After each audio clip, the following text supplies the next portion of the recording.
আর এবার ঢাকায় নিযুক্ত চীনা রাষ্ট্রদূত ইয়া ওয়েন বলেছেন, সার্বভৌমত্ব রক্ষায় সবসময় বাংলাদেশের পাশে থাকবে চীন।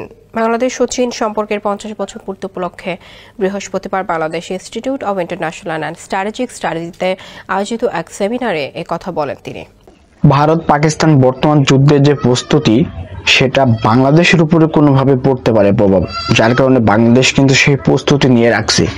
এবং চীনা রাষ্ট্রদূত কিন্তু তারা জানিয়েছে যে তারা সব সময় বাংলাদেশের পাশে আছে।